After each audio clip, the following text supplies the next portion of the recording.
کہ ہم جو ہے وہ اپنی بھی پڑھ سکتے ہیں، ہم جو ہے وہ اگر جماعت کو ترک کرنے کا ارادہ بھی رکھیں تو بہرحال اس کی بھی گنجائش ہے کہ ہم لوگ ترک کر سکتے ہیں شرعی عذر کے ساتھ. ہاں شرعی عذر کے سبب. تو یہ کہ پھر ہم اپنی پڑھنا ہے تو مطلب یہ کہ اس میں جو ہے وہ ترتیب تو ادھر ادھر ہو گئی. تو قرآن مجید فرقان حمید کو پورا کا پورا ختم القرآن کی کیا شرعی حیثیت ہے؟ بیسک کوشچن یہ. ختم قرآن جو ہے نماز رمضان المبارک میں ایک بار پڑھنا، یہ سنت موقدہ للکفایہ ہے. ٹھیک ہے. نماز تراویح میں پڑھنا بھی اس کا بھی یہی حکم ہے. لیکن آپ نے دیکھا کہ آپ کہیں اور نماز تراویح پڑھ رہے ہیں یا آپ کی جاب ٹائم ایسی ہے کہ آپ جماعت کے ساتھ نہیں پڑھ پاتے، تو پھر یہ کہ آپ صورتوں کے تحت آپ پڑھ سکتے ہیں، آپ کی سنت چھٹ جائے گی. لیکن نماز تراویح جو فرسٹ رمضان سے 30 رمضان المبارک تک جو ہے وہ جو اس میں نماز تراویح جو سنت موقدہ ہے ایک سنت آپ کی ادا ہو جائے گی. اور اس نماز تراویح میں جو ختم القرآن ہے وہ سنت موقدہ علی الکفایہ ہے، تو وہ سنت آپ کی چھوٹ جائے گی. تو بہتر عمل یہی ہے کہ اگر کوئی الگ سے اس طریقے سے تراویح کے اہتمام کر رہا ہے، بغیر جماعت کے ساتھ پڑھ رہا ہے، تو علم ترا سے لے کر ناس تک 10 صورتیں بنتی ہیں. تو شروع کی 10 رکعتوں میں اس ترتیب سے وہ صورتیں پڑھ لے، پھر سیکنڈ جو 10 رکعتیں ہیں وہ علم ترا سے ناس تک دوبارہ ان کی ادائیگی کے ساتھ پڑھ لے. ٹھیک ہے، بہتر ہو گیا. تو ایک نعت شریف جو ہے وہ پروگرام میں شامل کرتے ہیں، تو میں گزارش کروں گا حماد صاحب سے، حضرت ایک کلام اگر آپ پیش فرما دیں. صلی اللہ علیہ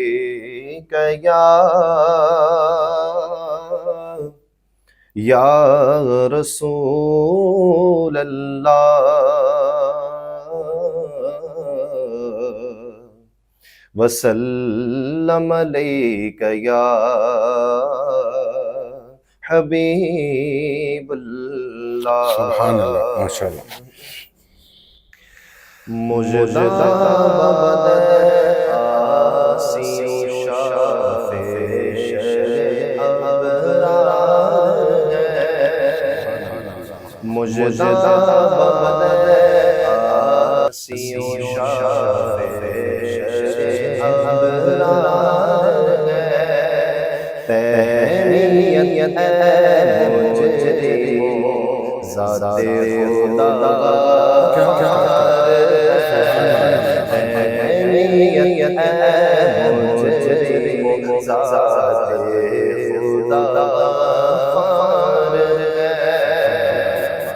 چاند ششو بیڑ بولے جار سجدہ کرے،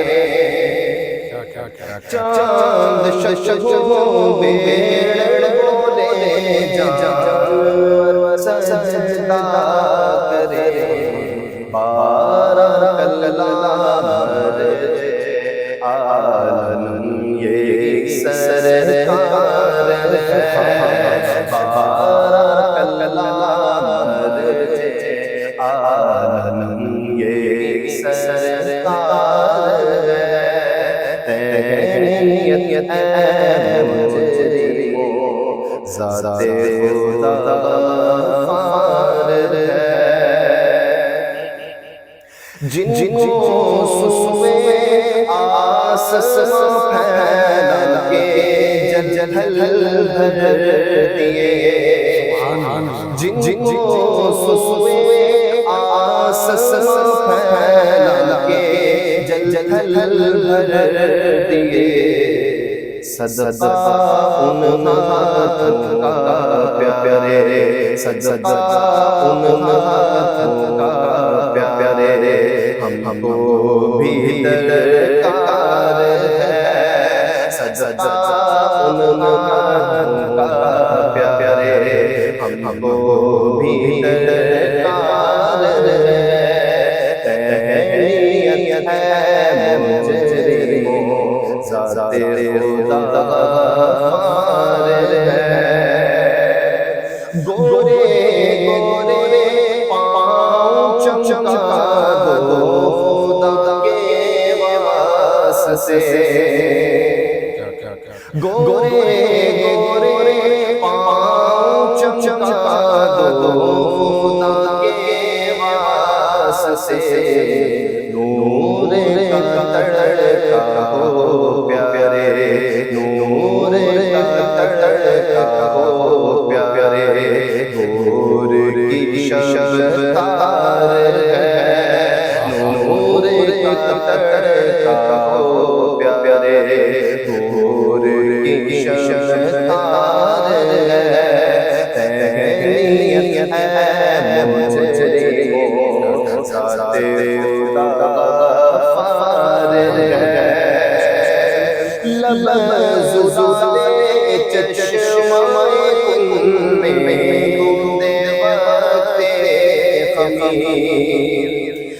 لبزدے چشم کن میں گوندے باتے خمیر مردے زندہ کرنا ہے جہاں تم کو کیا دشوار ہے مردے زندہ کرنا ہے جہاں تم کو کیا دشوار ہے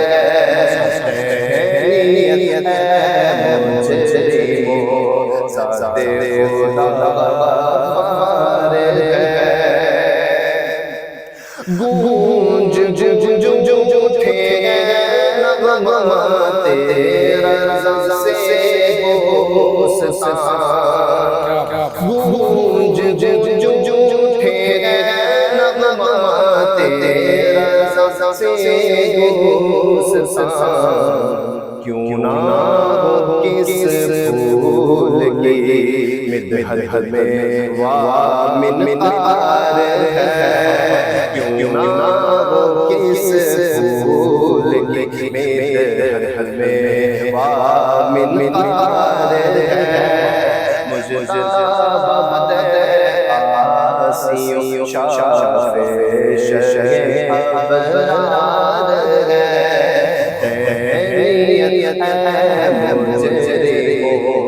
ذات خدا غفار ہے۔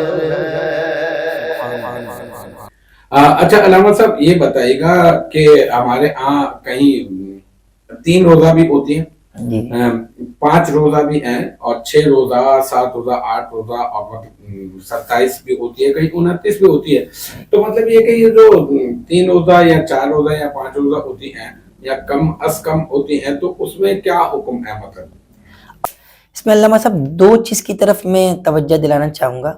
ایک تو یہ کہ رمضان المبارک میں نماز تراویح پڑھنا ہے کیا، سنت موقدہ ہے پورے رمضان مبارک میں۔ ایسا نہیں ہے کہ 6 روزہ اگر کسی نے پڑھی تو اب وہ سوچے کہ بس میں نے تو پڑھ لی 6 روزہ اور ختم قرآن بھی ہو گیا، اب میں تو جاب کرتا ہوں، کاروبار کرتا ہوں، تجارت میرا اپنا بزنس ہے، اب جاب کروں میں مسئلہ نہیں ہے کیونکہ نماز تراویح تو میں نے 6 روزہ پڑھ لی ہے۔ ایسا نہیں ہے، نماز تراویح اس نے ضرور پڑھ لی اور ختم قرآن اس کا ہو گیا، یعنی کہ نماز تراویح میں ایک بار ختم قرآن کرنا سنت موقدہ ہے، اور 2 بار پڑھنا اس سے زیادہ بہتر عمل ہے، 3 بار پڑھنا فضیلت زیادہ ہے۔ لیکن اگر ایک بار اس نے 6 روزہ نماز تراویح پڑھی اور اس میں ایک بار ختم قرآن ہو گیا تو ایک سنت تو اس کی ادا ہو گئی، لیکن جو دوسری سنت ہے نماز تراویح 30 ڈیز تک پڑھنا، وہ اس سے بری ذمہ ہوا ہے، یعنی وہ گناہگار ہوگا۔ وہ نماز تراویح اگر جان بوجھ کر چھوڑ رہا ہے تو ترک واجب کر رہا ہے وہ۔ تو اس میں یہ خیال رکھنا ہے کہ نماز تراویح اگر 6 روزہ پڑھ بھی رہا ہے تو اپنی مسجد میں پھر آ کے یا مسجد میں جماعت کے ساتھ کسی شرعی عذر کے بنا نہیں پڑھ پا رہا، دیر لگتی ہے، اس کا اپنا بزنس ہے، تو 20 رکعتیں روزانہ گھر پہ وہ ادا کرے۔ اچھا علامہ صاحب، آج کے پروگرام کا میرا یہ آخری جو ہے وہ آپ سے سوال ہے، وہ یہ ہے کہ آپ بتائیے گا کہ کیا نابالغ بچہ جو ہے وہ تراویح کی امامت کروا سکتا ہے؟ اس میں اس چیز کا ہمیں خیال رکھنا ہے کہ بعض لوگ دیکھا گیا ہے کہ مدارس سے ماشاءاللہ وابستہ ہوتے ہیں، ہونا بھی چاہیے، اور طلبہ کرام حفظ کرتے ہیں ماشاءاللہ، اور یہ امت محمدیہ پر خاص کرم نوازی ہے کہ قرآن مجید ان کا حفظ ہو جایا کرتا ہے۔ لیکن علامہ صاحب یہ دیکھا ہے ہم نے کہ جب ایک طالب علم اسٹوڈنٹ حفظ کرتا ہے تو اسے ہم بغیر جو یہ سمجھ لیں فرائض علوم ہے، سوچے سمجھے تیاری کرائے بغیر بس منزلوں کی تیاری کروا دی، قرآن پاک پختہ کروا دیا، اور منصب امامت پر ہم نے اسے فائز کر دیا۔ لیکن جو اب نابالغ بچہ آگے کھڑا ہوگا اور اس کے پیچھے اگر بالغ کھڑا ہوا ہے تو ان کی تراویح نہیں ہوگی، یعنی کہ اگر نابالغ جماعت کروا رہا ہے تو نابالغ اس کے پیچھے پڑھ سکتا ہے، نابالغ ہی پڑھ سکتا ہے، اور وہ بھی ذوق کو بلند کرنے کے لیے جی، مطلب اپریشیٹ کرنے کے لیے، حوصلہ افزائی ہو، مطلب لرننگ جو ہے وہ ایک پروسیجر جو ہے نا وہ چلا تاکہ وہ سیکھیں بالکل، ورنہ یہ کہ اس کے اوپر تو ابھی جماعت بھی نماز بھی جو ہے وہ فرض نہیں ہے نابالغ کے اوپر، تو نماز بھی فرض نہیں ہے۔ تو یہ کہ اگر تراویح اگر پڑھاتا ہے تو یہ خیال رکھنا ہوگا بقول آپ کے کہ وہ پیچھے نابالغ بچے ہی ہوں نابالغ، اور پھر یہ بھی ٹریننگ دے دی جائے کہ اگر وہ بالغ بھی ہے تو اس کو امامت کے شرائط وغیرہ معلوم، ایسا نہ ہو کہ بالغ ہے اب کہیں گے اب تو ماشاءاللہ بالغ ہو چکا ہے اور پکا حافظ قرآن ہے، اچھی بات ہے، لیکن اس میں اس کو لقمے دینے کے مسائل معلوم ہو، نماز تراویح کے مسائل معلوم ہو، نماز کے شرائط واجبات مفسدات معلوم ہو، تاکہ منصب امامت کا جو ہے وہ صحیح حقدار ہو۔ ٹھیک ہے ماشاءاللہ ماشاءاللہ ماشاءاللہ علامہ صاحب. ٹھیک ہے، بس یہ میرا آج کا آخری سوال تھا. تو ناظرین کرام، یقیناً آپ لوگوں نے بہت کچھ جو ہے وہ سیکھا ہوگا، اور انشاءاللہ تعالیٰ اسی طرح سے ہم جو ہے وہ مزید علماء کرام کے ساتھ جو ہے وہ اس طرح کے علمی نشست کا انعقاد جو ہے وہ کرتے رہیں گے. امید ہے یہ آپ کو پروگرام بہت پسند آیا ہوگا. اجازت دیجیے. السلام علیکم ورحمۃ اللہ وبرکاتہ.